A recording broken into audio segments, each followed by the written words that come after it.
Du côté des smartphones premium, c'est la guerre. C'est au tour de Samsung de se lancer dans la bataille avec le Galaxy S21 Ultra pour tenter de vaincre l'iPhone 12 Pro Max. Design et finition soignée, capteur d'empreinte digitale sous l'écran, toujours plus de puissance et même surprise, un stylet. Mais c'est au registre de la photo et de la vidéo que le constructeur coréen fourbit ses armes. Samsung va-t-il terrasser Apple? Débat.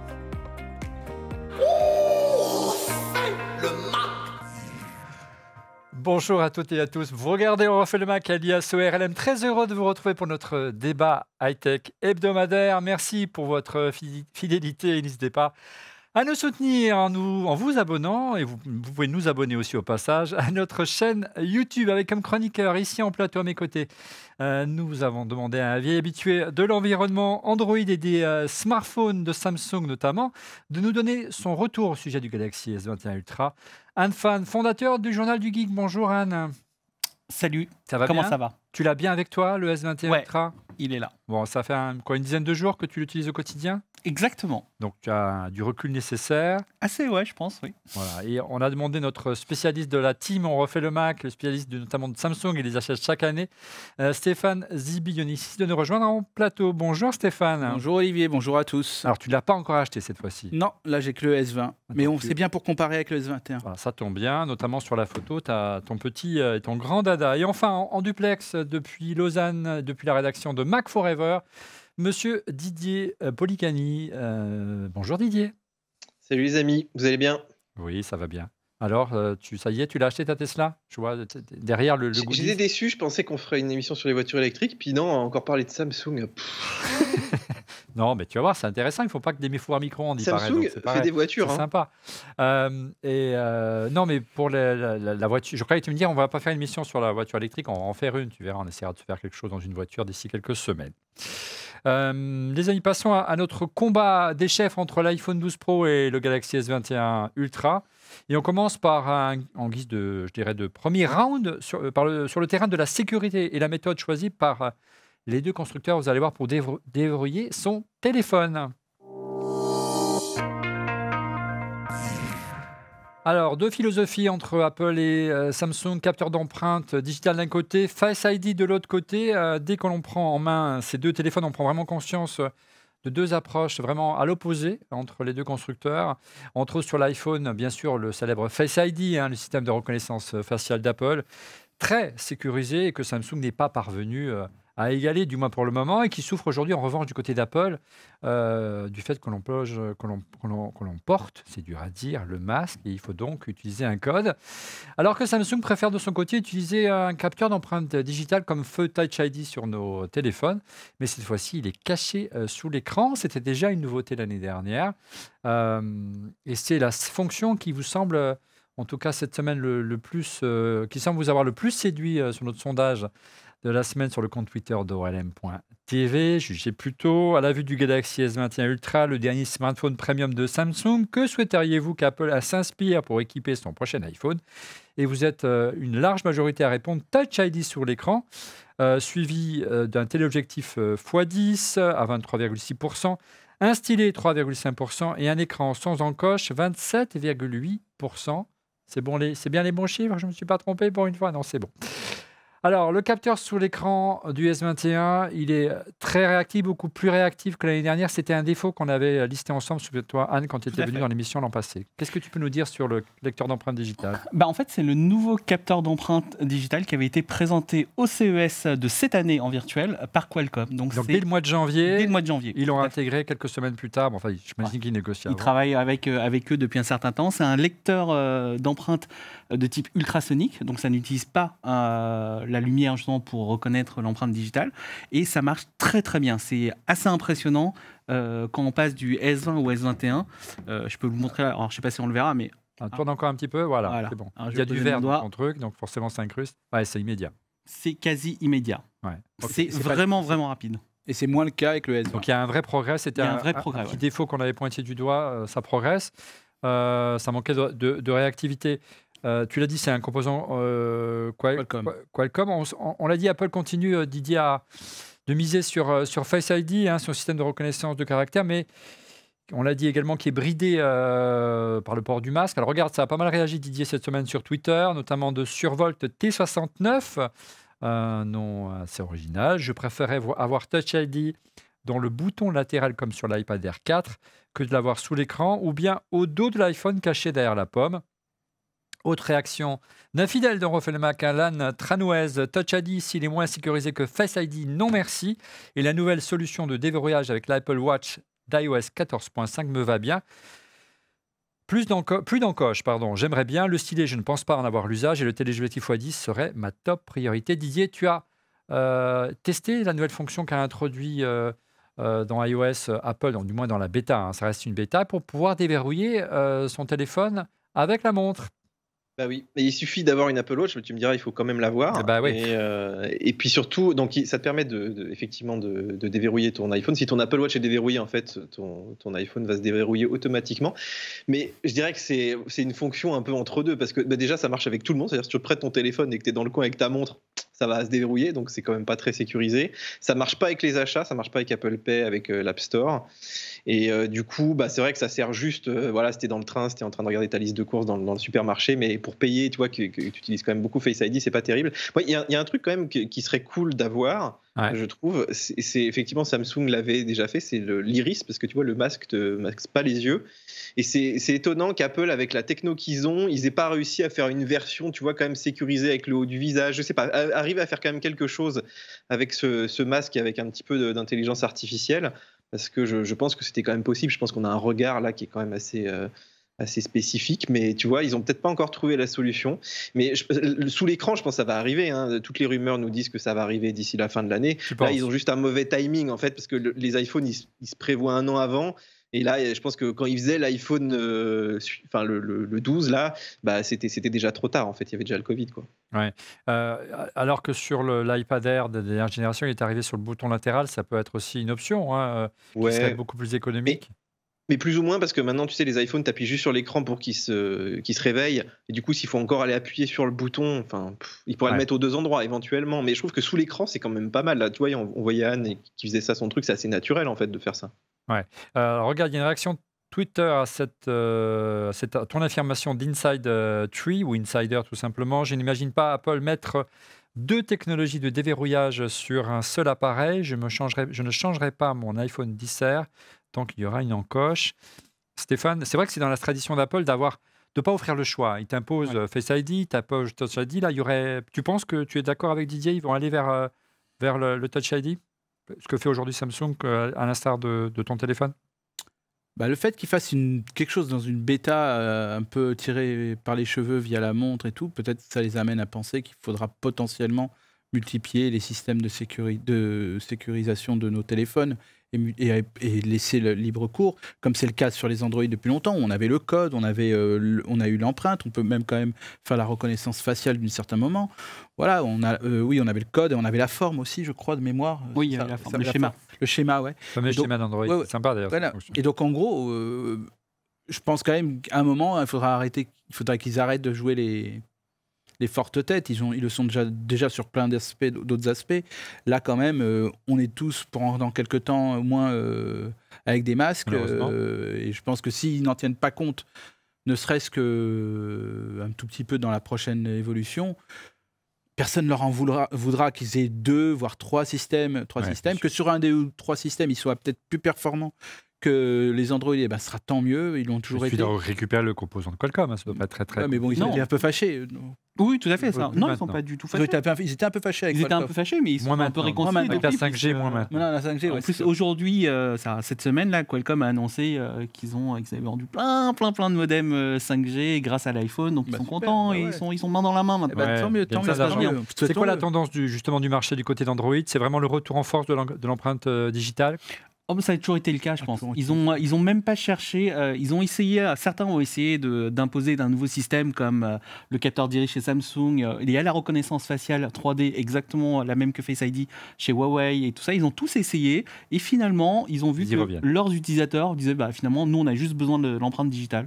Donc, et on est revenu à ça. Ouais, une chose est sûre, Face ID a obligé Apple à rogner sur son écran avec une encoche, ce qui a un impact sur le design. Vous étiez nombreux Dans notre sondage, a demandé qu'elles disparaissent, comme le joli œilleton, je trouve, plutôt élégant de Samsung sur son Galaxy.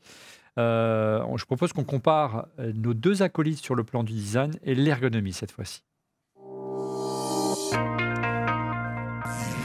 Parlons design et prise en main, et l'on commence donc par l'écran et la partie la plus visible et qui les différencie, c'est l'encoche absente du Samsung. L'écran du Samsung est plus grand avec une diagonale de 6,9 pouces contre 6,7 pouces pour l'iPhone 12 Pro Max. Alors, qu'est-ce que tu en as pensé de cet écran? Et c'est vrai que ça saute aux yeux quand tu nous l'as montré tout à l'heure, parce qu'on n'a pas eu très longtemps en main malheureusement ce Samsung. C'est qu'elles sont très fines, les bords, très très fines. Les bords d'écran sont très très fins. Clairement là-dessus, on va pas le... on peut pas y échapper, et surtout à chaque fois, comme chaque année, Samsung propose quasiment le meilleur écran sur le marché. C'est-à-dire qu'ils ont tout. Ils ont le taux de contraste. Là, ils ont le taux de rafraîchissement à 120 Hz en mode variable qui fonctionne très très bien. J'ai pas eu une seule fois un ralentissement. J'avais peur qu'il ait du mal à switcher entre du 60 Hz et du 120 Hz. Là, c'est complètement fluide et tout. Et à chaque fois, chaque année, Samsung arrive, c'est le meilleur écran sur le marché, point barre. Ça fait partie de leur savoir-faire. Ils Tout à fait. Un des rares fabricants du marché de dalles. Tu parlais du 120 Hz, donc c'est ce qu'on appelle ProMotion chez Apple, et qui équipe l'iPad Pro et qui n'équipe toujours pas l'iPhone. Tout à fait. Donc là, un vrai avantage au niveau écran pour le S21 Ultra par rapport à l'iPhone. Après, je pense que dans la vie de tous les jours, c'est pas non plus c'est pas une feature où on a vraiment besoin, mais c'est super agréable. On utilise de plus en plus de logiciels, d'applications avec une sorte de feed, une timeline et tout ça qu'on fait défiler à fond. Sur Twitter, ça se ressent tout de suite, par exemple. Oui, et puis on le voit avec l'iPad Pro. Quand ProMotion est arrivé sur l'iPad Pro, on avait un peu de mal à revenir en arrière. On sentait vraiment la différence. C'était assez sensible. Alors, c'est pas nouveau l'arrivée du 120 Hz dans l'environnement Android et Samsung notamment. Ça avait un réel impact sur l'autonomie. C'est pour ça et c'est la raison en off que Apple nous a dit on l'a pas mis parce que oui. Voilà. Peut-être qu'ils n'avaient pas les dalles, que Samsung les avait réservées aussi. Je pense aussi. Est-ce que ça a un vrai impact sur l'autonomie J'avais peur au départ. Je pense qu'il y a encore 2 ans, avec les tout premiers smartphones avec un écran 120 Hz, il y a eu un impact, clairement. Mais là, depuis l'année dernière, on le sent plus du tout. C'est-à-dire que les processeurs sont optimisés pour. Il y a aussi donc ce sont des écrans à taux de rafraîchissement variable. Donc du coup, si on n'utilise pas vraiment le 120 Hz, on rebascule sur des fréquences plus petites. Donc du coup, il y a plus cet impact. Moi, je l'ai utilisé full patate et j'ai tenu 2 jours en autonomie. Donc là-dessus, j'ai aucun souci. Stéphane, tu l'avais déjà sur le S20, il y avait un réel impact, et là maintenant c'est variable, c'est ça? Ce téléphone était très bien. Quand je l'ai eu, c'était les meilleures photos. Ce téléphone, c'est le S20. Le S20, on pourrait croire que ce sont des jumeaux presque, hein. Mais en fait, Anne le confirmera parce que lui, il a eu les deux, il a testé les deux. C'était un gros problème de la batterie. Elle fondait comme neige au soleil si on voulait utiliser à fond. Et comme en plus là maintenant je l'ai branché pour la 5G, avec les paramètres les moins optimisés pour la batterie, je peux te dire que je ne fais pas la journée encore avec ça. Alors, je tiens juste à préciser que la plus grosse différence en vrai entre le S20 Ultra et le S21 Ultra, c'est surtout que le S20 Ultra utilisait un ancien processeur. C'était l'Exynos 990 et lui, il n'était pas du tout optimisé pour rien du tout parce que le S20 Ultra avec le Snapdragon 865 de chez Qualcomm n'avait aucun souci d'autonomie, même à 120 Hz. Bon, revenons sur le design, peut-être que Didier aura peut-être son mot à dire. 2 philosophies différentes, encore une fois, en termes de design. Une version vraiment au bord aplati, on l'a vu cette année, Didier, tout en inox, une magnifique couleur bleue que j'étrenne dans cette émission. Moi, j'aime beaucoup le fameux bleu Pacifique cette année. Il y a un style plus doux. Les 2 constructeurs, on a vu, Didier, font vraiment route à part. Il n'y a plus de tentatives que l'un imite l'autre. Regardez la version du Samsung cette fois, c'est des bords un peu plus arrondis, c'est moins anguleux, et un très élégant noir mat au registre des nouvelles couleurs de Samsung. On peut dire que, Didier, que la finition maintenant est de loin au même niveau entre les 2 constructeurs, Didier. Oui, c'est vrai que c'est assez amusant le retour au bord carré sur l'iPhone, parce que ça l'a remodernisé un peu, même si... C'est pour le faire tenir droit. Ouais, mais voilà, en fait, regarde. quand tu mets les deux à côté, si tu le mets à côté du S21, Fais ça avec ton Samsung, tiens, vas-y. Bien sûr, regarde. Voilà. Mais Tu peux malgré pas. tout, ils ont raison. Je trouve que ces téléphones sont plus agréables avec de l'arrondi Ouais. en main, tu vois. Je trouve Ouais. qu'en plus, ils peuvent mettre un peu plus d'épaisseur pour la batterie. Donc, c'est quand même mieux. Mais c'est vrai qu'au niveau design, le carré est plus joli. Par contre, moi, je trouve que de face, tu vois, l'iPhone, il a pris un coup de vieux avec ses gros bords et son encoche quand même à côté. Ouais. Hein. On est Quand d'accord. tu les vois, en fait, c'est quand tu les vois en boutique. Si vous allez à la Fnac ou n'importe où là, chez les opérateurs, tu vois vraiment, tu as l'impression qu'il y en a un, c'est celui du 21e siècle et l'autre, c'est. Bah, en la gros, tu génération regardes d'avant. depuis l'arrivée de l'iPhone Pro. Attends, il faut se L'iPhone 10. 16 Max, c'est le premier, le plus. Ouais, c'est le 16 Max, le 10 le S grand. Max, le plus grand. Bah, en termes de face, tu vois pas vraiment d'évolution du design en fait. Ah, il y en a hein. pas. C'est que tu le vois de dos ou de profil. Mm. Donc c'est vrai que ça commence à dater un petit peu. Par contre, c'est vrai que alors si on compare les deux modèles, le S20 et le S21 Ultra, le bloc photo, je trouve que c'est plus élégant cette année, bien qu'il y ait un capteur en plus. Mais bon, c'est quand même waouh. On sent qu'il y a des choses, on peut faire des choses avec. Mais c'est ça en fait. La plus grosse différence entre les deux générations, c'est que sur le S20, Samsung était arrivé avec un design qui a déçu pas mal de personnes. On comprenait pas ce design. On disait déjà il a une finition glossy alors que tout le monde était en verre dépoli et tout. Ouais. Et en plus on avait un bloc qui était pas spécialement beau. Là enfin ils ont tout intégré dans leur design. Ils sont plantés avec le S20, on peut le dire. Exactement. Ouais, ils sont plantés. Et, apparemment les là ventes du n'ont coup pas on se été retrouve hyper bonnes. On m'a soufflé dans l'oreillette un célèbre opérateur. À la couleur orange. Mais en parlant de l'encre orange, justement, alors c'est des très gros téléphones, on peut le dire. Lequel, vous qui utilisez les deux, vous préférez au quotidien tenir en main Didier pense que les formats arrondis sont plus agréables à porter. Moi, j'aime bien le format carré, mais c'est une question de goût. Qu'est-ce que vous en pensez? Peut-être Stéphane et après notre ami Anne. Le 12 Pro Max, c'est quand même bien massif. Hein. Il est un peu plus compact. C'est une belle dalle. Hein, j'essaie de trouver des arguments pour Apple, vous l'aurez compris. Voilà. Maintenant, je ne sais pas si... Là, je me tâtais de revenir sur un modèle un peu plus petit. Ouais. Parce que quand j'ai le mini en main, que j'utilise aussi beaucoup... Tu as le mini. Le 12 On mini. va en parler dans un instant. C'est sûr que je préfère 100 fois plus l'utiliser, même si l'écran est vraiment trop petit. Alors, tu disais le Pro Max est imposant, mais il est quand même légèrement moins haut parce que l'écran est plus petit de 5 mm et plus étroit de 1 mm, donc on ne sent pas vraiment la différence. Il est plus léger de 2 grammes, donc on ne va pas chipoter. Ouais. Pas d'immense différence. Qu'est-ce que tu préfères, toi, au quotidien? Alors, en vrai, il y a deux choses à noter. Effectivement, bon, si on regarde vraiment l'écran du 12 Pro Max, il est un peu plus petit de ça, mais ce n'est pas ce qui fait la différence. Ce qui fait vraiment la différence, c'est le fait qu'il soit un peu plus large. Et comme il est un peu plus large sur le côté, du coup, on a un peu plus de mal à le tenir. Et c'était le cas avec le 11 Pro Max. Comme il avait en plus des tranches rondes, ça glissait beaucoup. Là, avec les tranches plates, du coup, on le tient beaucoup mieux en main. Et on n'a pas ce problème avec le Samsung, tout simplement parce que le Samsung est tout en longueur. Donc, même si son écran est plus grand, il est tout en longueur et donc il est moins large. Et quand même très difficile de pouvoir le manipuler d'une main, que ce soit le modèle d'Apple ou le modèle de Samsung. Ah non, il faut avoir des grandes mains. Il faut avoir des grandes mains, toujours. Mais moi, j'ai des petites mains, je suis désolé. Voilà. Moi aussi. Moi aussi, j'ai des petites mains pourtant. Mais l'avantage du Samsung, c'est que tu le tiens mieux parce qu'il est moins large. C'est pour ça, moi, tu vois, pour la première fois cette année, j'ai pas choisi un Max. J'ai pris un modèle 12 Pro tout court parce que l'écran a un petit peu grandi. Cette année, il est passé de 6,1, tu as. À 6,1, voilà. Et le gain me suffit largement. Et l'autre, j'avais vraiment une pelle à tarte. Et comme finalement, je filme moins qu'avant, car je suis un peu moins entouré, j'avais pas besoin forcément des dernières évolutions en matière de vidéo. Restons sur le design. Justement, on parlait de l'iPhone 12 Pro, l'iPhone 12 mini. Samsung n'a pas suivi Apple sur ce créneau des mini smartphones, comme c'est le cas pour l'iPhone 12. Comment tu expliques ça, Anne? Moi, je l'explique parce que c'est un faux marché en fait. Je pense que ceux qui veulent vraiment un smartphone tout petit sont ceux sans doute qui en parlent le plus. Qui disent ouais, moi je veux absolument le truc le plus petit, etc. Et ça se voit en fait dans les chiffres de vente, puisque même Apple a décidé quand même à la fin de l'année dernière de changer son fusil d'épaule sur la production et de dire bon, on va tout mettre plutôt sur les 12 Pro, c'est-à-dire 12 Pro et 12 Pro Max, parce qu'en fait la demande elle est là.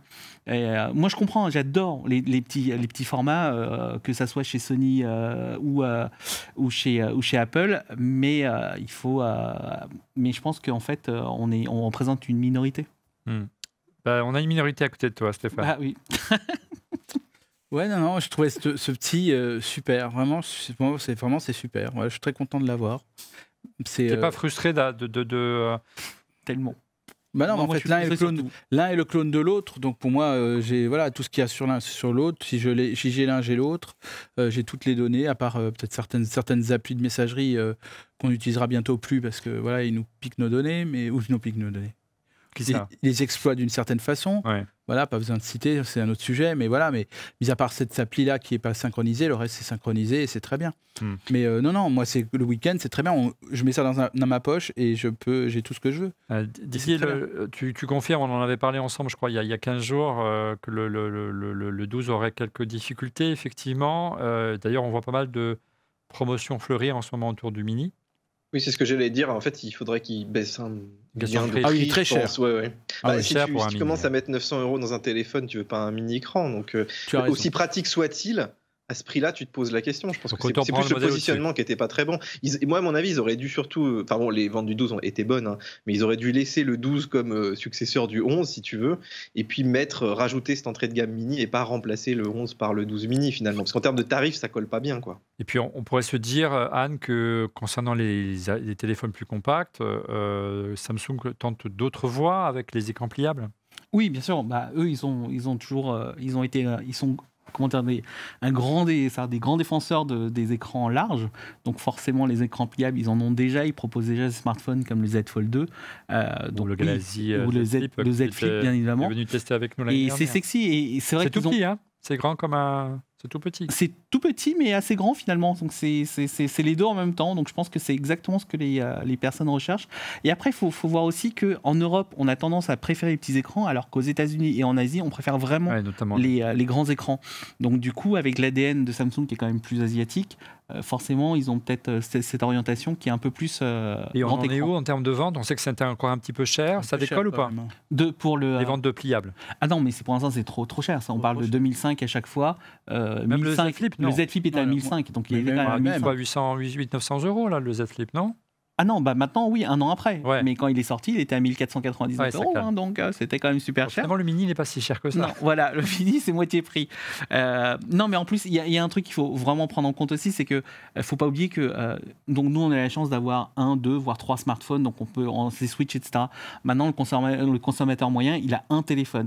Et c'est là où le problème des Mini pose... là où les iPhone 12 Mini posent problème, c'est que quand tu as un seul Mini comme unique smartphone, bah, c'est quand même tout petit pour jouer aux jeux vidéo. C'est tout petit pour regarder des films, des vidéos, etc. Et c'est peut-être ça qui freine justement finalement l'adoption de ce type de format. Il faudrait une descente sous une barrière psychologique en termes de prix, c'est clair. Ouais.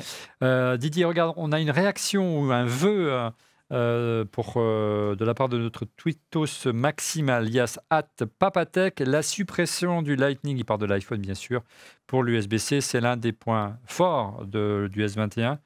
Qui dispose d'un port USB-C comme tout le Mac, comme l'iPad, mais pas l'iPhone, Didier. Hein. La galère, ouais. On a toujours ce fichu câble Lightning. Ils auraient pu le faire cette année en mettant que sur le Pro au moins, tu vois. Mais à chaque année, on se dit ils le feront l'année prochaine, puis ils le font jamais finalement. Je pense que vraiment la manne financière de tous ces accessoires doit être trop forte. Et tu connais Tim Cook. Tim Cook, c'est pas. S'il peut gratter un petit peu de sous quelque part, il le fait, tu vois. On l'a vu cette semaine, on en reparlera dans le busomètre. Il n'est pas très généreux, Tim, quand même. Hein. En tout cas, pas avec les développeurs, c'est moins qu'on puisse dire. USB-C, ça veut dire quoi concrètement par rapport au Lightning? Est-ce qu'on a droit à une recharge, par exemple, plus rapide aujourd'hui sur la gamme Samsung que sur la gamme Apple? Alors, sur la gamme Samsung, non, parce qu'on est à 25 watts, donc c'est pas non plus c'est pas la grosse différence. On est à 15 watts, chez Apple. Hein. Chez Apple, on est moins. Hein. On est à 15 watts aujourd'hui. En recharge rapide, non, Didier? On est en 18 watts, je crois. Max, non? Bref. C'est 18, ouais. 18, ça plafonne. Non, 18 watts, donc la différence n'est pas flagrante en fait. En revanche, effectivement, on sait que le USB-C peut contenir des technologies de malade. On le voit par exemple chez Xiaomi avec des recharges à 65, chez Oppo à 65, et même dernièrement chez Redmi, ils sont montés à 120. Donc c'est patate, hein. C'est 36 minutes, je crois. J'avais fait 36 minutes pour charger un smartphone. La batterie va durer très très très longtemps à ce rythme-là. Non, alors justement, j'ai eu peur que ça soit ça. Et en fait, ils ont tous cette technologie qui est d'avoir en fait 2 batteries à l'intérieur. Donc elles sont juste chargées en parallèle et ça, justement, ça ne tue pas la batterie. Alors, Apple donc a conservé, vous l'aurez compris, le Lightning, contrairement à Samsung avec son USB-C, mais propose désormais une option coûteuse. J'en ai une illustration sur mon bureau, ça s'appelle le MagSafe, un système de charge par induction aimanté. Est-ce qu'il y a aujourd'hui un équivalent dans l'univers Android, Anne? Et est-ce que tu penses que tout le monde va y aller à ce système, même s'il est breveté, il est quand même facilement imitable, tu mets un aimant? Ouais, il suffit de mettre un. Alors, très honnêtement, intégré dans un smartphone, il n'y en a pas. Il n'y a pas d'équivalent pour l'instant. Et les seules fois où je les ai vus, c'était dans des étuis, dans des coques en plus qu'on achète en Oui, édition. ça, on le voyait depuis des années, Voilà, pour accrocher à exactement, les pour tableaux le de truc bord, voiture, des choses etc. comme ça. Est-ce qu'ils vont y aller? Très honnêtement, je ne suis pas sûr. Au départ, je pensais que tout le monde allait s'y mettre. Et là, par exemple, même moi, typiquement, je l'utilise plus du tout. Je trouve que ça apporte pas grand-chose. Et je vais. T'as pas reçu mon Oui, coup de cœur, c'est pour ça, alors. Mais j'irai l'acheter tout à l'heure, comme ça je me dirai, au moins je vais l'utiliser. Non, mais en fait, j'en suis revenu parce que, mais même pour la recharge sans fil, quand je suis chez moi, finalement, je préfère quand même le brancher en filaire, tout simplement parce que l'avantage du filaire, c'est que ça va plus vite. Et avec les nouvelles batteries maintenant, c'est que j'ai tendance à le recharger le soir et genre à 22h, 23h, c'est fini et je débranche tout. Donc je ne laisse plus rien passer la nuit maintenant. Ah, mais moi, j'ai pas pris un max et je regrette parce que au niveau batterie, il est un peu juste. Donc, la journée, je suis obligé de le charger. C'est pour ça. Donc, pas de MagSafe, tu l'as dit pour Samsung, mais il dispose quand même du système de recharge par induction réversible qui permet de recharger ses oreillettes Bluetooth. Ça, moi, je trouve ça très sympa. Je ne comprends pas pourquoi chez Apple, ça n'était toujours pas là. Stéphane, allez, vas-y. On a supposé que potentiellement c'était fait, mais il fallait l'activer et que ça allait arriver un jour, etc. Si tu peux dans un sens, tu peux dans l'autre sens aussi. Non, mais là, c'est pas fait et je sais pas, c'est parti des petites incongruités. En fait, j'ai l'impression que Apple n'aime pas que les autres aient des bonnes idées avant eux et donc on est obligé d'attendre quelques années qu'ils admettent et quelques années plus tard ils vont nous leur faire croire que c'est eux qui ont tout inventé et voilà, c'est tout. C'est pas nouveau ça. Bon, allez, je vois pas d'autres explications. Pour être complet et faire un complet tour d'horizon des fonctionnalités de ce qu'on trouve dans la boîte, il y a eu beaucoup de critiques, souvenez-vous, lorsque les iPhone 12 et 12 Pro sont arrivés, qui ne disposaient pas de bloc secteur pour les recharger. Samsung on avait gossé, elle avait même tweeté. Eh ben, est-ce qu'il y a un bloc secteur dans le... Non. Comment ça? Non, il y en avait dans le S20. Ouais, il n'y en a pas. Ah non, ils l'ont arrêté aussi. Non, mais c'est parce que... Tout le monde a les prises. Il y a que les cons qui ne changent pas d'avis. Donc, du coup... Pas chez Apple. Pas chez Apple, c'est vrai. Non, mais après, c'est vrai que...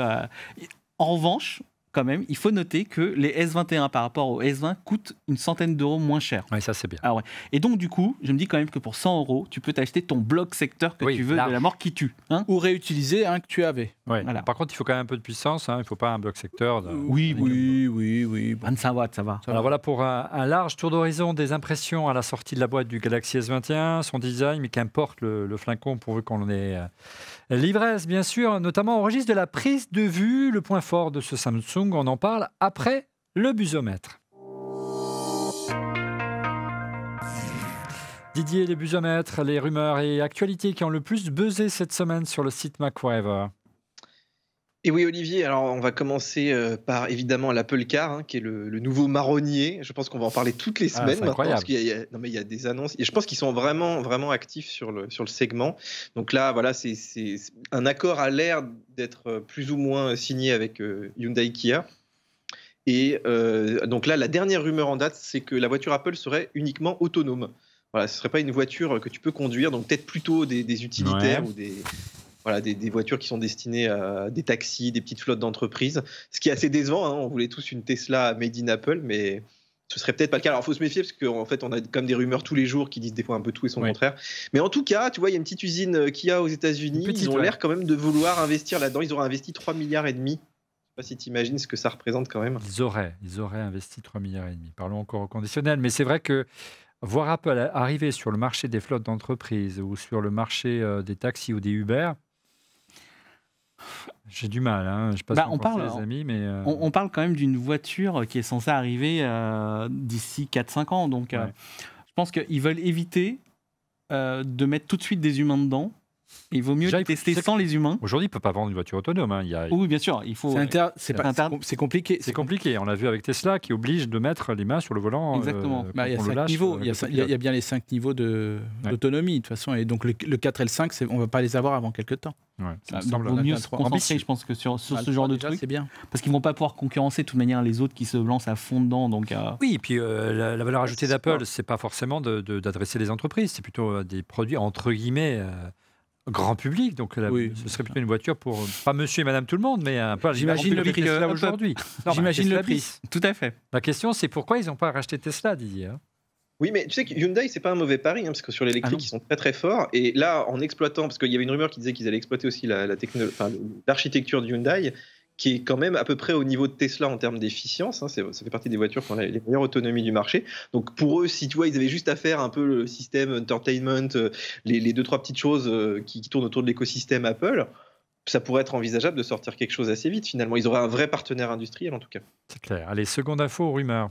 Alors là, on parlait de la générosité de Tim Cook. Alors, tu te rappelles, en juin dernier, les développeurs pouvaient donc commander un Mac Mini ARM, donc avec une puce d'iPad, pour développer leurs applications généreusement. Et Apple leur prêtait pendant 1 an pour $500. Et là, ils viennent de recevoir un petit mail. Renvoyez-nous le Mac Mini. Et en échange, on vous donne $200. Bah oui, quoi. Voilà. Il est jusqu'à la corde, ce Mac. Et les $500 ont été encaissés. Ah bah oui. Bah, j'espère. Exactement. Mais rappelle-toi, le DTK d'avant du passage à Intel, il leur avait offert un iMac de l'époque de Steve Jobs. Je sais pas si tu vois la différence quand même aujourd'hui. Et les développeurs, je trouvais même que c'était un peu honteux parce que $200, tu vois, c'est comme si on ne filait rien parce qu'on peut même pas s'acheter un Mac M1 avec ça. Non. C'est quart de Mac M1. Non, tu achètes une housse pour le Mac M1. Mais vraiment, en plus, les développeurs donnent déjà 30% à Apple. Ils payent leur cotisation de 100 balles tous les ans. C'est quand même incroyable ce genre de choses. C'est insultant en fait. Je sais si ceux qui ont côtoyé Steve Jobs disaient qu'il était pingre, mais il semblerait que Tim Cook arrive à faire plus fort en clair, du moins avec les développeurs, c'est ça? Non mais disons que Steve Jobs il savait à qui donner quoi. Tim Cook il te fait des beaux discours sur un certain nombre de sujets. Voilà, il est vertueux jusqu'à un certain point on va dire. Allez, on reste dans les futurs produits d'Apple. Oui, alors là, c'est la rumeur toujours du casque VR qui revient aussi là un petit peu toutes les semaines, c'est un peu le marronnier. Et d'après Morgan Stanley, ce serait pour 2022. Et alors, il y a une rumeur qui vient de tomber encore là au moment où on fait l'émission, c'est qu'il coûterait très très cher, ce serait vraiment un casque très haut de gamme, donc 2-3 000 $ avec des écrans 8K de super qualité. Donc voilà, Facebook prend la rumeur avec apparemment beaucoup de sérieux, mais en tout cas, à ces tarifs-là, là c'est pareil, tu te demandes un peu le positionnement de ce truc. Pourquoi ce serait faire quand même derrière? Apple fait pas spécialement de jeux. Dans Final Cut, il y a pas vraiment. Enfin, ils ont un peu abandonné tout ce qui était VR, etc. Donc, pourquoi faire un casque VR maintenant? Je pose la question. Pour l'instant, la VR, c'est plutôt dans les jeux vidéo, messieurs. Les visites culturelles. Ouais, enfin, à grand public. Après, oui. Apple aller dans la visiter le Louvre ou les agences immobilières. Ouais. Non, mais surtout, c'est un prix. L'Oculus Quest 2 là, de Facebook, il est à 350 €. Donc, on n'est pas du tout sur la même planète. Donc, du coup, on est. Et pourtant, les écrans du Quest 2 sont hyper quali. Hein. Donc, c'est un écran d'ailleurs. Ils auraient pu faire un truc, c'est comme avait fait Royal il y a quelques temps. C'était ce casque où on était complètement en immersion. Ouais. Oui, les Cinévision. Et on pouvait éventuellement regarder un film dans des conditions éventuellement un truc comme ça. Ouais. Par contre, c'est des prix Apple. C'est des prix d'Apple. Autre rumeur ou info, Didier?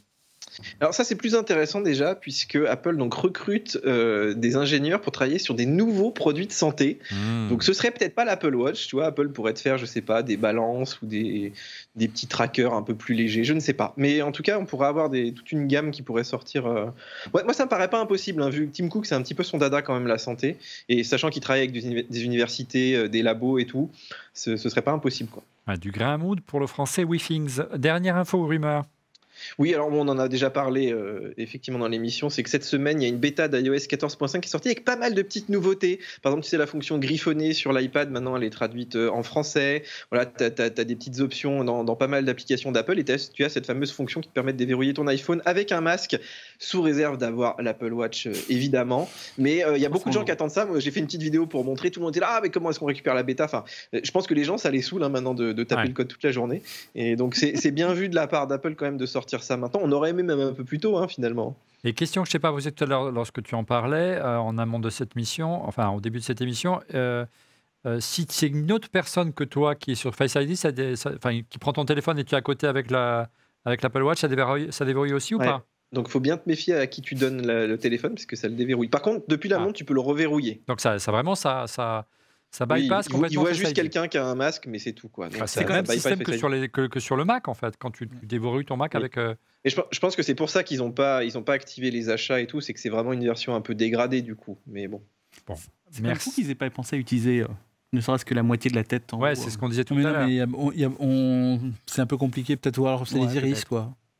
C'est fou. Parce que tu te rappelles, on avait réussi le premier Face ID avec les jumeaux, tu te rappelles? Ouais, on avait des jumeaux, des étudiants d'école 42 et les deux jumeaux. On m'a dit que c'était possible de faire, une Face ID avec le masque. Il faut en fait que tu enregistres la moitié du visage avec le masque et tu fais une deuxième empreinte avec l'autre moitié. Tu connais Actarus, tu te rappelles? Et ça marche. Mais par contre, ce truc-là, peut-être que ça dégrade ton Face ID, tu vois. Mais j'ai plein de gens qui m'ont dit que ça marchait bien, mais je n'ai pas essayé encore. On va essayer. Allez, retour à ce face-à-face entre le Galaxy S21 Ultra et l'iPhone 12 Pro Max pour aborder le chapitre qui est devenu le principal argument de vente de ces téléphones haut de gamme, la qualité et les fonctionnalités de l'appareil photo et bien sûr de la caméra vidéo. Au registre de la photo, Samsung a mis le paquet encore cette année pour battre Apple en embarquant pas moins de 5 capteurs photo au dos du Galaxy, Anne. Est-ce que tu peux nous les détailler? Parce que là, il faut un sacré inventaire à l'après-vert. Alors, en fait, il n'y en a pas totalement. Il n'y en a pas vraiment 5. Il y en a que 4. D'accord. Okay, donc, en fait, celui qui est tout en haut là, c'est l'autofocus laser. Donc, du coup, ils utilisent un autofocus laser parce que c'était un des problèmes avec hop là. Voilà. Et l'autofocus laser, c'est quoi? C'est l'équivalent du lidar sur l'iPhone Non, c'est juste un autofocus qui va pouvoir quand même savoir où se trouve ton sujet. Et comme c'est un laser, il est beaucoup plus précis qu'un autofocus classique par détection de phase ou par détection de contraste. D'accord. On trouve habituellement partout. Tu l'avais déjà sur le S20 Alors, il n'était pas sur le S20 Ultra, il est apparu avec le Galaxy Note 20 Ultra. Parce que c'était justement un problème du S20 Ultra. Et sinon, il a 4 capteurs. Il a l'ultra grand angle classique. On retrouve après le capteur principal. Précise quand même qu'il fait 108 millions de pixels. Quand même. Non, justement, l'ultra grand angle ne fait que 12 mégapixels. Après, on passe au capteur principal qui est un grand angle de 108 mégapixels, puisque c'est la deuxième génération de 108 mégapixels pour Samsung. Et enfin, contrairement à l'année dernière où il y avait un seul téléphoto, ici Samsung sur le S21 Ultra propose 2 téléphotos. Un premier téléphoto avec un zoom 3 fois et un zoom périscope, un deuxième donc avec un zoom périscope de 10 fois. Voilà. Et donc le tout combiné te permet d'aller en numérique jusqu'à 100 fois. Bon, après c'est pas génial à 100. En numérique je ne conseille pas, mais déjà 10 c'est bien, on est loin 10, de... C'est très très propre parce que là on parle d'un vrai zoom optique. Qui va jusqu'à 10 fois, parce que typiquement sur l'iPhone 12 Pro Max par exemple c'est 2,5 fois. Alors regarde, il y a une question. Alors juste une question. Donc le fait qu'il n'y ait pas de lidar, c'est vraiment des choix de philosophie différents. Je ne sais pas si Didier veut réagir, mais ça a vraiment un vrai plus le lidar. Tu as senti une différence, Didier, toi par rapport à l'année dernière? Est-ce que c'est un argument de vente par rapport à Samsung, franchement? Non, mais après, voilà, effectivement, il l'utilise un peu pour l'autofocus, mais c'est vrai que le lidar, en usage quotidien, on n'a pas encore trouvé vraiment des usages. C'est ce qu'on disait, c'est un peu un usage pro, tu vois, pour tes architectes d'intérieur. Peut-être qu'il va y avoir vraiment des applis qui vont être un peu killer ces prochaines années, mais c'est vrai que de mettre ça sur l'iPhone, tu vois, et de dire, tiens, ils n'ont pas mis plutôt, j'en sais rien, Touch ID sous l'écran, du ProMotion, enfin des trucs un peu plus utiles pour les gens, c'est assez bizarre, en fait, comme priorité, je trouve. Alors, toujours enregistré la photo, une question ou une réaction de Christian Lugo sur Twitter, alias Chris Lug. Je suis fan des iPhones, je les ai tous eus depuis le premier, mais je trouve qu'Apple a pris du retard sur les appareils photo numériques. 12 millions de pixels depuis près de 8 ans. C'est vrai que sur le papier, il ne fait pas le figure, hein, l'iPhone avec ses 12 millions de pixels face aux 108 mégapixels du S21, Anne. Alors, ce n'est pas une nouveauté, tu l'as dit, c'était déjà le cas l'année dernière. Tu l'as dit aussi, il y avait des problèmes d'autofocus. C'est apparemment réglé cette année avec ce laser? C'est complètement réglé. Et ça, c'était vraiment le truc qui énervait le plus. Parce qu'en plus, avec toute cette nouvelle génération de smartphones, on se retrouve avec des capteurs plus grands. Donc, si on n'arrive pas à faire la bonne mise au point, on se retrouve avec une sorte de flou un peu de flou, un peu décalé par rapport au point qu'on voulait mettre en avant. Et c'était vraiment un souci sur le S20 Ultra. Et ils l'ont corrigé avec le Note 20 Ultra en septembre dernier. Et là, ils l'ont corrigé avec celui-là. C'est sûr que quand on prenait une photo, qu'on faisait vraiment, on essayait de faire la mise au point, d'habitude on mettait le doigt pour bien se focuser sur un point et qu'on appuie et que ça ne faisait pas, finalement on abandonnait, on ne faisait plus la photo. De quelque chose qui était plutôt un plaisir, finalement ça devenait, hop, c'est quoi ce truc-là ? Alors c'est vrai que quand on voit 108 millions de pixels d'un côté, 12 millions de pixels de l'autre pour l'iPhone, l'écart est gigantesque. Est-ce que tu nous as préparé quelques photos ? Merci beaucoup Yann. Anne, tu as beaucoup travaillé pour nous cette semaine. Et en plus, c'est gratos, donc c'est formidable. Est-ce que l'écart est aussi sensible à la vue des premières photos que tu nous as faites, à savoir, c'est plutôt des photos de jour et en grand angle. On est dans quelle émission déjà ? On refait le Mac ? Ouais. En toute honnêteté, je pense qu'il n'y a pas de vraie différence. Là, c'est une première photo. Attends, c'était quoi ? Voilà, c'est la vue de l'Arc de Triomphe. Donc à gauche, tu as le Galaxy et à droite, tu as l'iPhone. Exactement. Donc 108 contre 12 millions. Voilà, mais en fait, il faut pas oublier que le 108 mégapixels va sortir seulement des photos de 12,4 mégapixels. En fait, l'avantage du 108 permet surtout de prendre 9 pixels et de le fusionner en un. Donc à chaque fois, c'est le Nona Binding, c'est le ça fameux Nona Binding. Ouais. Et en fait, on utilise l'information de 9 pixels pour dire, voilà, voici toutes les informations qu'il y a autour du pixel principal. On va utiliser ça et ça va devenir un très gros pixel. Et c'est ce qu'on appelle le fameux Nona Binding et ce qui donne des photos en sortie de 12,4. Et là, concrètement, sur ce plan-là, si on peut le remettre, est-ce que tu as vraiment à qui toi tu donnes ton avantage et puis non, il n'y a pas de vraiment. Quand les conditions de lumière sont plutôt bonnes, regarde comme là, ici, du Palais des Congrès, c'est ça. Voilà, et ça c'est le Palais des Congrès. Et il n'y a pas vraiment de différence quand les conditions de lumière sont bonnes parce que maintenant, avec tous les smartphones premium, je pense qu'on atteint un niveau où c'est satisfaisant pour tout le monde. Là, il y a juste l'appréciation de la couleur. Voilà, il y a la netteté qui peut changer, mais ça, c'est vraiment des choses qu'on peut changer en post-production et c'est une sensibilité en fonction de chacun des constructeurs. Il n'y a pas de retouche sur ces photos. Non, c'est des photos brutes là. Il n'y a pas de Lightroom ou quoi que ce soit. Non, mais c'est vraiment, après, le ciel paraît plus. D'un côté, il est plus naturel. On peut remettre l'Arc de Triomphe. On n'a pas beaucoup vu. Regardez l'Arc de Triomphe, effectivement. Il est un peu plus naturel sur l'iPhone a toujours été connu justement pour exposer plus naturellement, alors que Samsung interprète un tout petit peu pour avoir des photos, mais qui correspondent du coup à ce que souhaitent par exemple les Asiatiques. Les Asiatiques préfèrent des photos plus contrastées. Voilà, donc c'est un peu tweeté en fonction de ça, et ça dépend vraiment des personnes. Didier, tu es assez d'accord à la vue de ces photos ? Oui, comme le disait Anne, le fait de revenir à 12 millions finalement, on a à peu près... je crois que le capteur de Samsung est quand même un peu plus gros que celui de l'iPhone, si je ne dis pas de bêtises. Mais par contre, c'est vrai que la différence aussi d'avoir plus de pixels, même si la netteté, là, ça ne se voit pas tant que... Je ne sais pas si par exemple ça faisait des photos de 40 millions de pixels sur Samsung, tu pourrais imprimer avec un peu plus de détails, mais surtout tu peux zoomer dans le capteur. Et ça, c'est quand même pas mal. Parce que sur l'iPhone, dès que tu zoomes en numérique, tu es tout de suite en train de pixeliser. Tu le vois même, tu prends tes photos, tu zoomes un peu, tu vois tout de suite les pixels. Donc ça, c'est quand même agréable aujourd'hui, maintenant qu'on a effectivement beaucoup d'IA pour gérer ces photos, d'avoir plus de pixels, ça devient utile, je trouve. Et c'est vrai que c'est un vrai retard là-dessus. Faut savoir pourquoi Apple garde 12 millions de pixels. C'est surtout pour pas avoir de problème en vidéo, parce qu'en 4K, t'es quasiment à résolution native, et du coup, ça demande beaucoup moins de ressources processeurs. Maintenant qu'ils ont des processeurs très puissants, c'est étonnant qu'ils restent là-dessus. Franchit le pas.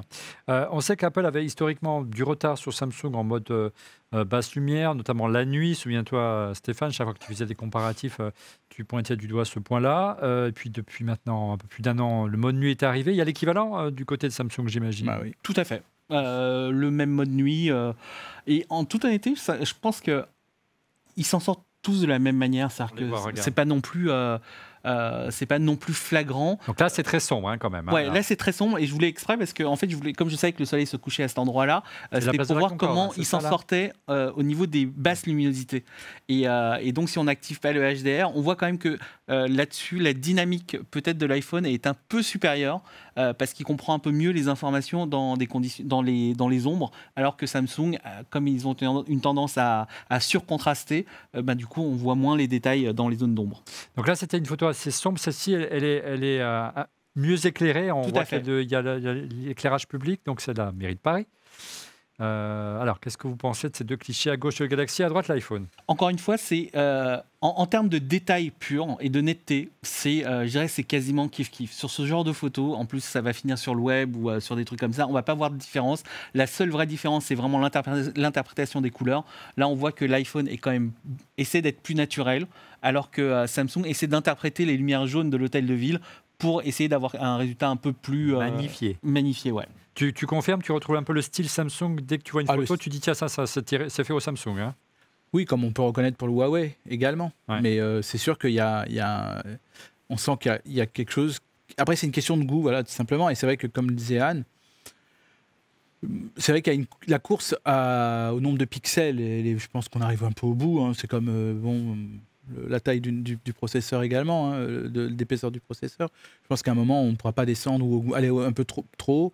Ce sera une question après d'algorithmie et de goût, tout simplement. Là, moi, sincèrement, bizarrement, j'aurais toujours pensé que l'iPhone était un peu en retard sur le mode nuit. Bah non. Là, ils l'ont rattrapé et c'est très bien. C'est très bien. Mais on les départager. Mais bon, après, c'est le poids des photos, etc. Quand Si même, tu regardes les lumières aussi, je trouve que chez Samsung, il y a un peu de genre de lens flare là, tu sais, Oui, au-dessus c'est des lampes. bah oui, non, Et ça, c'est lié aux objectifs, du coup. ouais. Parce que c'est la réalité. ouais. Et autre fonction photo où Samsung vraiment semble prendre de l'avance et que je trouve moi personnellement très intéressante, c'est la fonction Space Zoom. Tu en parlais tout à l'heure, Anne. Ouais. Jusqu'à x10 pour le zoom optique. Vous étiez nombreux lors de notre sondage à réclamer un zoom plus puissant sur l'iPhone, qui lui est passé cette année simplement sur l'iPhone 12 Pro Max d'un zoom 2 à 2,5, donc la différence n'est pas vraiment énorme. Non.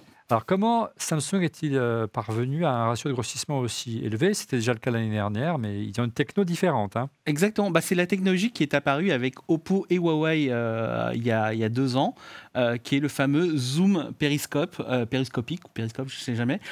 Et donc en fait le zoom est décalé. En fait c'est un jeu de miroir qui te permet d'avoir ton bloc photo le long du smartphone et pas en frontal par rapport à ce qu'on a d'habitude par exemple chez l'iPhone.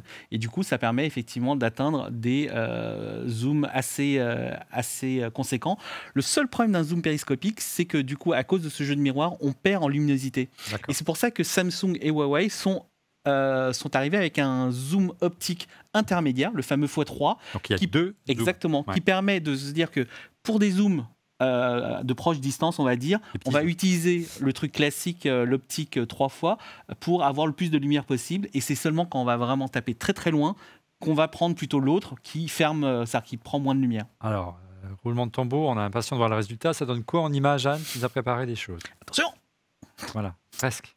Ah, voilà. Ça y est. Alors, à gauche, le S20. Donc là, c'est la vue tout à l'heure, souvenez-vous, du Palais des Congrès, où il y avait une grue. Donc ça, c'est un zoom x10, c'est ça à gauche? Ça, c'est un zoom x10. Alors nous, là, sur le plateau, on ne verra pas trop la différence, parce que de loin, tous les pixels sont petits. Mais si on ouvre vraiment les photos, on voit tout de suite la grosse différence. Il y a une différence, c'est flagrant sur les détails. Oui, parce qu'à gauche, c'est en optique, à droite, c'est en numérique. Tout à fait, ouais. Donc, parce que évidemment, si tu zoom x10 sur un iPhone, tu peux pas. Donc, on passe au mode numérique, donc forcément, on dégrade énormément. Exactement. Bien, ça, c'est le mode jour. Tu nous as fait la même photo. Enfin, tout à l'heure, on a vu la mairie de Paris. Tu as zoomé sur l'horloge. Voilà ce que ça donne. À gauche, le Galaxy, à droite, l'iPhone. On a une belle là, photo. on voit nettement, encore une fois, une vraie différence, parce qu'évidemment, tu n'as pas de... C'est un vrai plus, moi, je trouve, aujourd'hui. Hein. Ça te permet ça te permet justement d'avoir un bloc photo ultra polyvalent de l'ultra grand angle jusqu'à x10. Donc, c'est quelque chose que, pour l'instant, seuls certains constructeurs proposent. Et du coup, c'est vrai que si tu aimes bien... Alors, moi, je dis, très honnêtement, je ne pense pas faire des photos zoomées tout le temps. Hein. Ça, je dois faire... c'est pratique. Ça doit représenter 10%. Mais si on va visiter, quand on pourra revisiter un zoo, par exemple, je serais content d'avoir un zoom x10 et pas... Et voilà quoi.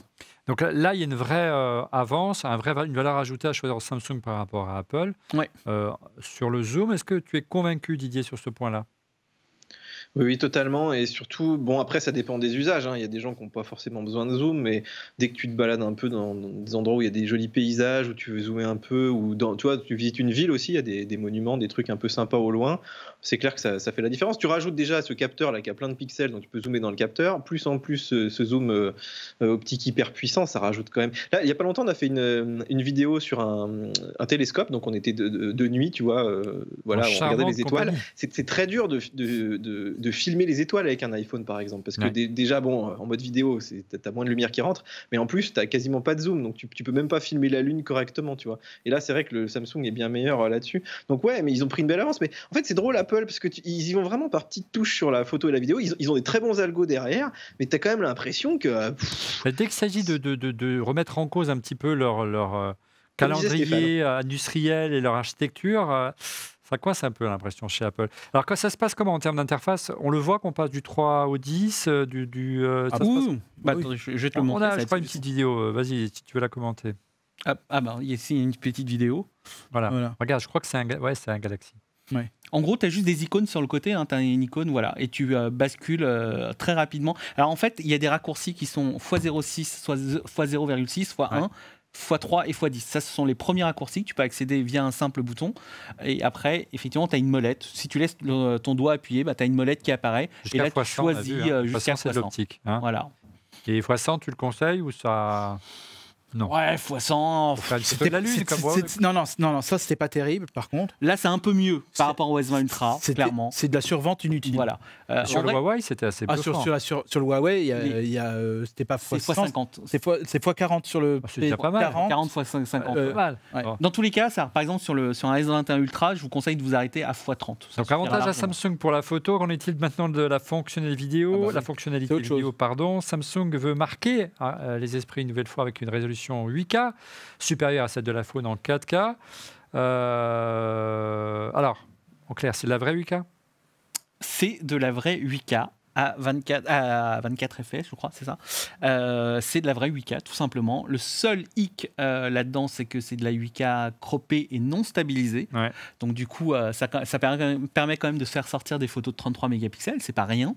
Donc la fonction 8K, comme sur le S20 Ultra, est plutôt une fonction qui te permet de filmer des plans fixes. Voilà. Donc c'est-à-dire que vaut mieux être sur un trépied et shooter. Voilà. C'est pas fait pour des matchs de foot, par exemple. Ouais, c'est en 8K. On est d'accord sur ce point-là.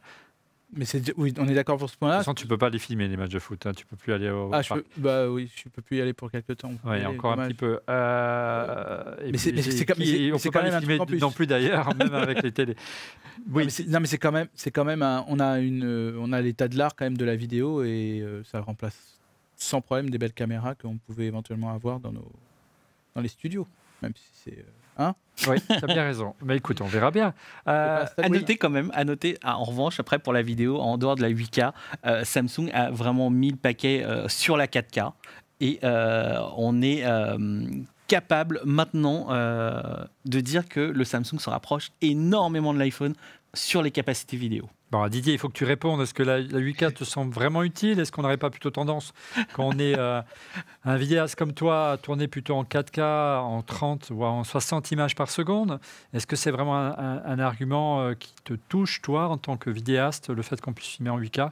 Moi, j'ai une question pour Anne. Est-ce que tu peux filmer en HDR 10 bits Dolby Vision avec ton Samsung ? Est-ce que tu peux ? Bientôt sur le S23. Ça va arriver. Le S23. Mais en fait, ça c'est vraiment un truc, il faut le voir en vrai sur l'iPhone Pro là, parce que sur l'écran de l'iPhone, avec la luminosité qu'ils ont, c'est absolument incroyable. Ouais, c'est-à-dire que quand tu filmes avec ça, moi j'ai fait des plans là, tu pourras aller voir, j'ai fait une vidéo sur une Jaguar I-Pace. Ah bah tiens, une bagnole, ça faisait longtemps. Elle est pas en sortie en HDR10, mais en fait c'est juste complètement fou quand tu le vois sur ton téléphone. Tu prends les petits couchers de soleil, comme ça tu as l'impression que le soleil te pop à la figure. Non, alors, ce que fait l'iPhone, Didier, le Samsung le fait également. C'est parce que là, tu me poses la question sur du 8K. Et effectivement, sur le 8K, il y a plein de limites et c'est vraiment juste pour moi, c'est qu'un argument marketing. En vrai, c'est pas moi qui l'ai dit. Mais c'est du 8K. C'est du 8K quand même. C'est du 8K quand même, voilà. Il n'y a plus de. Ce qui est dommage, ce qui était un point fort souvenez-vous, du Samsung, il n'y a plus de port SD comme auparavant. Donc pas trop grave ça encore. À 800 mégas la minute en 8K. Mais personne filme en 8K. De toute manière, on s'en fout. Ça sert à rien. Alors. Qu'en est-il de justement, tu sais, il n'est pas stabilisé, ça, c'est pour ça que tu disais tout à l'heure, il faut faire du beauty shot, il faut faire des nature mode, des choses comme ça, parce que si tu bouges, c'est compliqué quand même. Bah oui, de toute manière, c'est toujours le même problème, c'est que de toute façon, sur un smartphone, tu bouges quoi qu'il arrive, donc il faut absolument qu'il y ait la stabilisation, et pour ça, il n'y a pour l'instant que, c'est pour ça que c'est limité à 4K sur ce type de smartphone. Alors, si le Samsung marque une vraie différence avec la 8K, Didier, l'iPhone marque sa différence avec la stabilisation sur le Pro Max qui est mécanique et c'est assez remarquable cette année. Oui, bon, en fait, maintenant, ça a toujours été un peu mécanique. Hein. Disons qu'avant, c'était l'objectif qui bougeait et maintenant, c'est le capteur. Ouais. Non, mais nous, on n'a pas vu quand même de grosses différences. C'est pas un stabilisateur optique, c'est ça que je voulais dire. Voilà. Les fanboys. Oui. En fait, maintenant, il fonctionne un petit peu comme sur les boîtiers réflexes, tu sais, où tu as le capteur qui bouge. Voilà. Donc, mais en fait, Apple n'a pas réussi à nous démontrer vraiment la supériorité de ce truc. Ou alors, il y a peut-être des cas d'utilisation, tu vois, qui permettent de le filer. Mais pareil, là aussi, c'était quand même beaucoup du marketing. Tout ce qui était Pro Max cette année était beaucoup du marketing par rapport à ce qu'on a eu, nous, après, en test. Il n'est pas content, Olivier, là. Non, je ne suis pas content parce que la dernière fois qu'on a testé l'iPhone, il me disait exactement l'inverse. Mais non, moi j'ai toujours été pareil là-dessus. On a fait une vidéo à la sortie avec son iPhone. Non, mais ça, c'est vrai. Ça, c'est vrai. mécanique. Sauf qu'en fait, non, ça, je crois qu'on est d'accord avec Didier, c'est que c'est totalement vrai. C'est-à-dire que maintenant, on peut quand même filmer avec son smartphone sans avoir besoin de gimbal. On le met juste à main levée. Ça marche très, très bien. Franchement, ça bouge pas avec l'iPhone. C'est assez bluffant. Et justement, et avec la stabilisation optique du S21, ça ne bouge pas non plus. Donc là-dessus, c'est vraiment juste un travail d'algorithme. Et surtout, en fait, on le voit pas forcément, mais sur tous les smartphones, ils croppent un tout petit peu. Donc en fait, en croppant dans le capteur, ça leur permet d'avoir une sorte de tampon électronique et de simuler un peu ce que propose l'iPhone 12 Pro Max. Allez, vous avez bien compris l'avantage au Samsung pour la photo, et pour la vidéo, parce qu'il y a la 8K, même si ça ne sert à rien. Moi, je préfère quand même la stabilisation mécanique et plutôt la stabilisation optique du Samsung, mais c'est une affaire de goût. On passe au dernier chapitre de cette émission, le verdict final, iPhone ou Galaxy ? Allez, avant un tour d'animaux, avant de délivrer le verdict, un mot au sujet du S Pen, car surprise, Anne, il y a maintenant un stylet. Steve Jobs se retourne dans sa tombe. Mais pas du tout, il est trop content. Ah non, vraiment. Non, vraiment, il y a que sur le S21 Ultra, effectivement, il y a le support du S Pen. C'est une option, donc c'est vraiment pas fait pour aller concurrencer tout de suite le Galaxy Note. Voilà. Ça utilise les mêmes stylets, ça peut même utiliser les anciens stylets des Galaxy Note. L'avantage de ces stylets-là, c'est qu'ils n'ont pas besoin de batterie. C'est seulement si on veut utiliser les fonctions Bluetooth apparues sur les derniers Galaxy Note, c'est-à-dire les fonctions télécommande, de slide, de PowerPoint ou pour contrôler son appareil photo, où on a besoin d'avoir un stylet à énergie, avec une batterie à l'intérieur. Mais en dehors de ça, on peut utiliser n'importe quel ancien stylet, ça marche très très bien. C'est la différence, donc tu ne peux pas le glisser à l'intérieur du châssis. Tu ne peux pas le glisser à l'intérieur et tu es obligé d'acheter un étui spécifique pour ça, si tu veux avoir vraiment le S Pen tout le temps avec toi. Ouais. Donc Apple considère que ça reste réservé à l'iPad, tu l'as toi devant les yeux. Je ne sais pas si tu as fait la dernière mise à jour, bonne nouvelle pour le côté d'Apple, si vous avez un Apple Pencil, la dernière mise à jour permet de faire de la reconnaissance d'écriture manuscrite en version française. C'était réservé il y a encore peu uniquement la langue anglaise. Je ne sais pas si tu as fait la mise à jour. Non. Je ne sais pas si tu as essayé d'idée. Nous, on a fait le test, on a fait une petite vidéo et ça marche relativement bien. Le Newton est de retour près de 25 années après, mieux tard que jamais dans le monde Apple. Un dernier mot quand même pour bien faire son choix. On a passé vraiment un tour d'horizon complet. Quid de l'autonomie ? On est autour de 5000 mAh pour le Galaxy, plutôt 3687 mAh seulement sur l'iPhone, mais on sait qu'Apple, c'est ses propres puces, qu'elles sont optimisées, qu'ils ont besoin, etc. etc. Qu'est-ce que ça a donné concrètement ? Tu en parlais déjà en préambule, en usage. Moi, avec celui-là, moi qui est vraiment un utilisateur intensif, mais je n'ai pas le Pro Max, je tiens la journée, mais à 21h, 22h, il faut que je commence à le charger vraiment, sinon voilà. Le Pro Max, quand j'ai fait le test, je tenais largement la journée, mais il fallait que je le recharge tous les soirs. Qu'en est-il de ton S21 Ultra ? Tout ça, ça dépend toujours ça dépend des usages.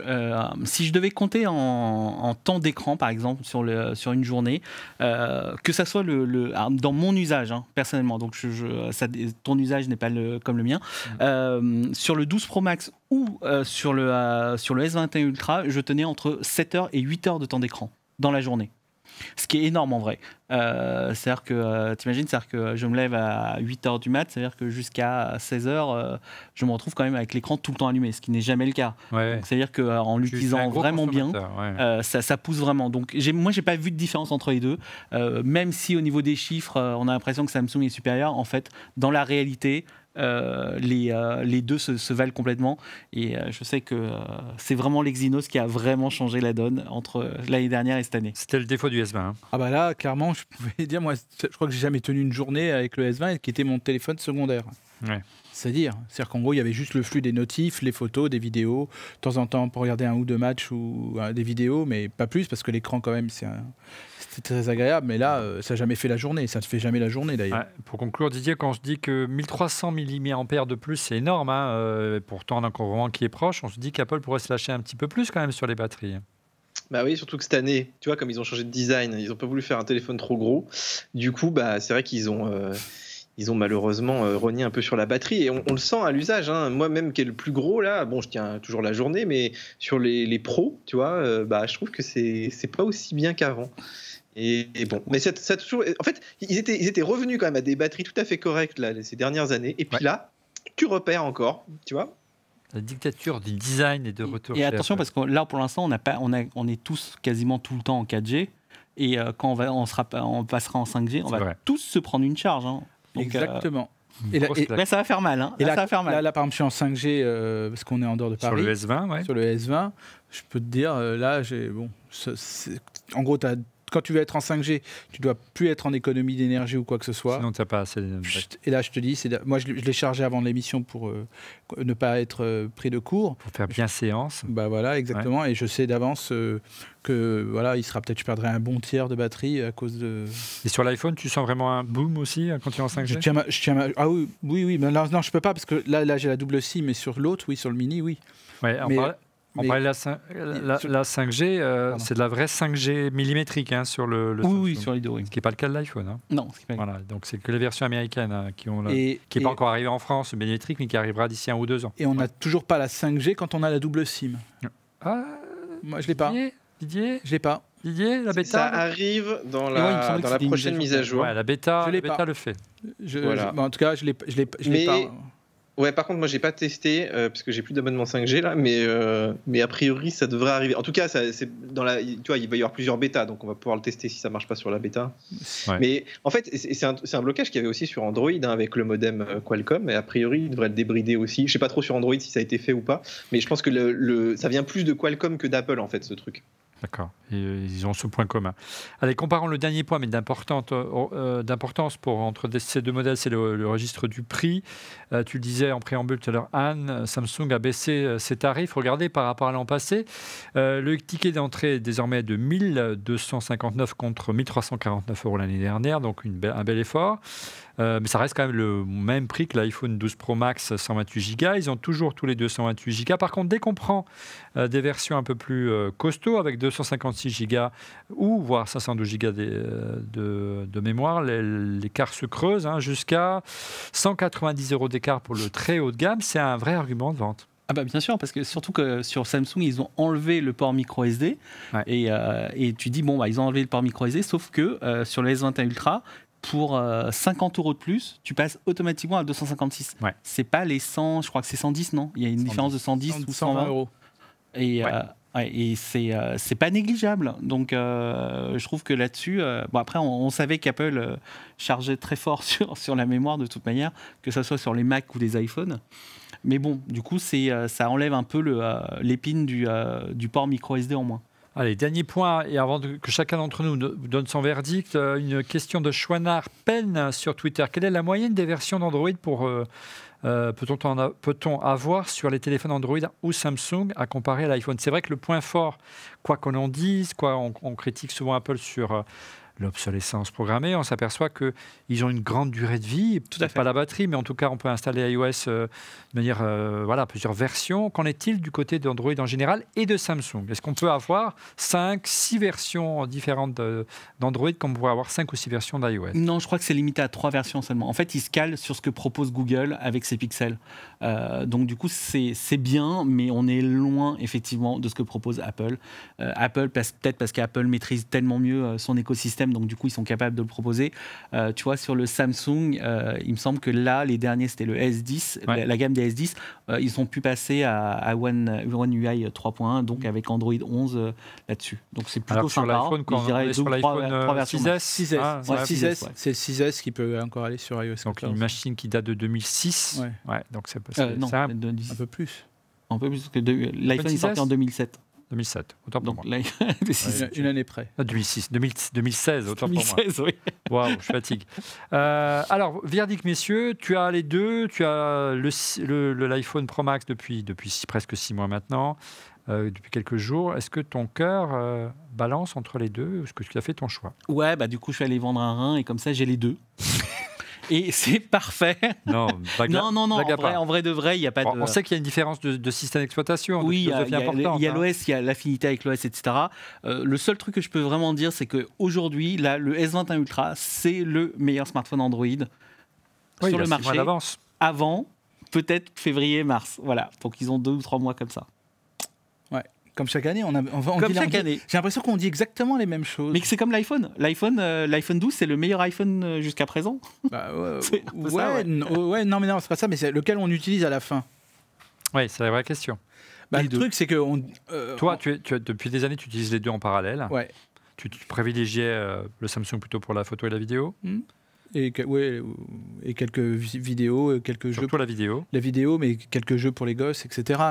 Mais c'est pas ça. C'est qu'en gros, on a toujours le même souci. Et on Tu en as parle. besoin des deux pour ton boulot. Hein. Il faut expliquer à Android et avoir. On voit testé parfois quand on fait des applis, il faut pas tester que pour iPhone. Voilà. Mais Hein, bon, t'auras une version Android de Refait le Mac pour non, l'appli Android. Bon, ok, d'accord. On en parlait avec notre développeur. D'accord, non, Eric, mais juste, non, mais regarde. ça va être très court. Je parlais avec Hubert d'Hubert Gizmo pour préparer cette émission-là. Hubert Guyenne, le fondateur d'Hubert Gizmo. Et en fait, on était en train de discuter. C'est vrai que ce S21, cet écran, il est de dingue. Il n'y a pas d'encoche. La batterie, elle tient. Il y a un super appareil photo. Qu'est-ce qu'on rêverait d'avoir iOS dessus Oui.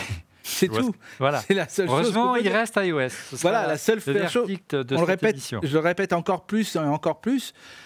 Voilà, on peut éventuellement trouver quelques. Quand ils ont copié le carrousel pour la photo, déjà, je trouvais que c'était vachement bien.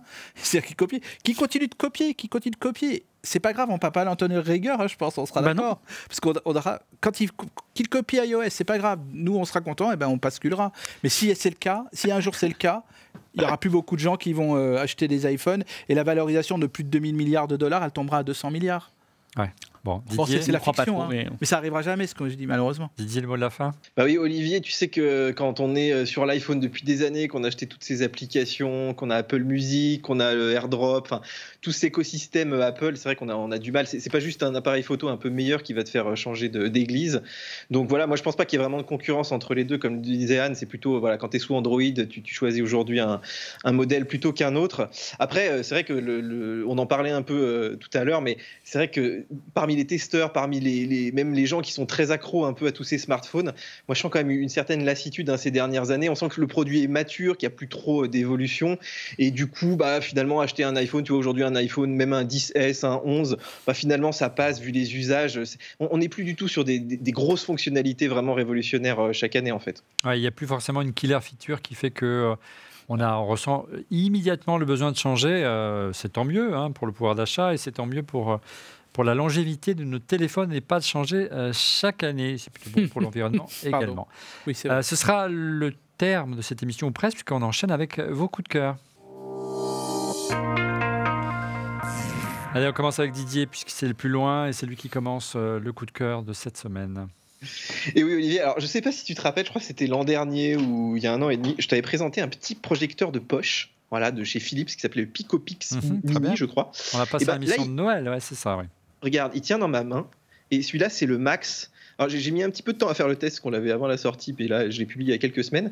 Et ce truc-là, c'est une bombe. C'est-à-dire que vraiment, si t'es un peu un vadrouilleur, tu vois, un VRP, quelqu'un qui va dans les entreprises faire des présentations régulièrement, des petites formations, ça, là, tu vois, tu le poses juste sur la table, comme ça, même à côté du mur, même à 20 cm du mur. Il est livré avec une petite sacoche, avec un petit pied, il y a tout ce qu'il faut. Il est sur batterie, il est Full HD natif, il est AirPlay.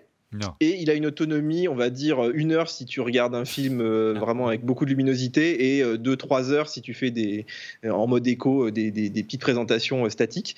Et ce truc-là, c'est de la bombe. Alors ça vaut quand même cher, ça vaut 800 €. Mais j'avoue qu'il y a quasiment tout. En plus, tu as des entrées HDMI, USB, micro SD, USB-C aussi. pour ce prix-là. Tu peux brancher ton iPad dessus, par exemple. C'est drôle parce que c'est développé à côté de chez nous, là, entre la frontière franco-suisse, et après c'est rebrandé Philips, donc c'est des petites équipes beaucoup françaises qui bossent là-dessus. Et vraiment, le produit est d'une super qualité, et en plus, tu as un système Android dessus, donc tu peux aussi mettre Netflix, etc. Donc c'est très complet. Et vraiment, j'ai adoré ça, je l'ai utilisé pas mal ces derniers mois, je l'ai mis dans ma poche, tu vois, c'est assez léger. Tu as des grandes poches.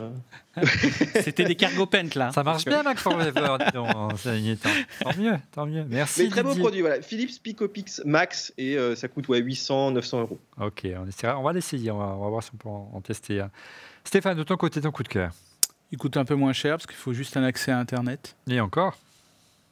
Oui, on peut, ou une télé. Oui, parce que c'est ce soir. L'antenne sur le toit. Alors, de quoi s'agit-il? D'une série sur Arte qui s'appelle En Thérapie. Ah bah dis donc. C'est vraiment... On en parle beaucoup de cette série. C'est une adaptation d'une série qui a déjà eu 2 ou 3 adaptations, mais qui ont été totalement, dont le format a été totalement adapté à la société française. Ça se passe après les attentats du Bataclan de novembre 2015, c'est bien ça. Et donc c'est vrai que c'est tellement bien joué avec 5 ou 6 acteurs, dont le psy Frédéric Pierrot qui est exceptionnel. Et je vous encourage, pour ceux qui voient un analyste, ils vont s'y retrouver ou vont peut-être même changer 2-3 fois. Je veux qu'on en parle, Stéphane. Si tu veux. Et ceux qui n'y vont pas, ils auraient peut-être envie d'y aller. Et bon, c'est vrai que Anne me disait que tous ceux qui ont aimé cette série sont un peu âgés. Bon, c'est peut-être pas la truc. Moi de mon côté, hein. Voilà. Non, mais je comprends, mais en tout cas, c'est vraiment. On commence à avoir des cheveux blancs pour ceux qui en ont. Non, mais c'est une série exceptionnelle, vraiment exceptionnelle. C'est une série française, et donc qui est sur le site d'Arte, qui était sur le site d'Arte les 35 épisodes, et je crois que c'est ce soir la diffusion de télé. Donc voilà. Soir, donc hier, parce qu'on diffuse. Ce soir, pardon, jeudi, oui. Excusez-moi. Bien, merci Stéphane. Anne, de ton côté, ton coup de cœur ou ton coup de gueule, je ne sais pas, qu'est-ce que tu l'as à dire? Non, mais c'est un coup de cœur, c'est un truc. Alors, comme vous le savez, j'aime jouer aux jeux vidéo aussi. Il paraît. Voilà, donc j'ai aussi un PC, etc. Et j'étais à la recherche depuis. Oui, mais oui. Oui, je joue sur Mac grâce à Stadia, justement, Go Gaming. Voilà. Non, et en fait, je cherchais depuis un certain temps un clavier mécanique avec le layout des Mac. Ouais. Et ça, c'est hyper compliqué en vrai. Je te le fais pas dire. Voilà. Et j'en ai trouvé un et il est génialissime. Et il s'agit de la marque Nuphy, N-U-P-H-Y. Il propose le F1 avec le standard ISO FR, tout simplement. Donc c'est le même layout qu'un clavier Mac. Et puis voilà, et ça marche très très bien sur ma PS5. Ça marche aussi très très bien sur mon PC. Et l'avantage, c'est que non seulement il est filaire avec un câble détachable, donc on peut quand même switcher rapidement. Et il est aussi Bluetooth jusqu'à 3 produits. Donc je l'utilise avec mon Mac Mini M1, mon PC, ma PS5 et mon iPad. Avec la même disposition que ton clavier Apple. Et avec surtout la même disposition qu'un clavier de Mac. Une belle trouvaille. Et en plus, il est juste pour finir, il peut se poser sur un MacBook. Il a des petites encoches dédiées. C'est génial. J'adore ce truc. J'adore. On va mettre le lien dans les descriptions. Bien enthousiaste. En tout cas, merci pour cette découverte. De mon côté, c'est moins original, mais ça fait quelques temps qu'on l'attendait pour pouvoir le tester. C'est les accessoires MagSafe. On en parlait en amont de cette émission tout à l'heure. La station de recharge de chez Belkin qui vient d'arriver. C'est le modèle 2 en 1, celui-là, ou celle-là. Elle permet de recharger en simultané votre nouvel iPhone 12, parce qu'il faut l'aimant qui est derrière MagSafe. Et vos AirPods en le posant à la base. C'est plutôt bien fini. Moi, je trouve ça sympa. On peut tourner dans tous les sens. Voilà, c'est assez élégant. Ça permet de recharger jusqu'à une puissance de 15 watts. Ça reste relativement puissant, mais moins encore que ce qui existe dans le monde Android. Et ça coûte quand même près d'une centaine d'euros, comptez exactement 99 €. C'est la fin de ce 395e épisode d'On refait le Mac. Merci de l'avoir suivi, mais ainsi encore pour votre fidélité. Merci les amis, merci Anne de nous avoir apporté ce beau Galaxy S21 Ultra. Merci Stéphane, je pense que tu vas certainement craquer à ton côté. Tu auras donc les 2 meilleurs téléphones du marché. Didier, on se retrouve dès la semaine prochaine pour un prochain épisode. Et pour être prévenu en temps réel de la mise en ligne de l'émission, je vous invite à vous abonner à notre chaîne en cliquant sur le petit bouton. Et n'oubliez pas de cliquer également sur le petit pouce, ça fait toujours plaisir. Merci encore pour votre fidélité et à la semaine prochaine. Au revoir.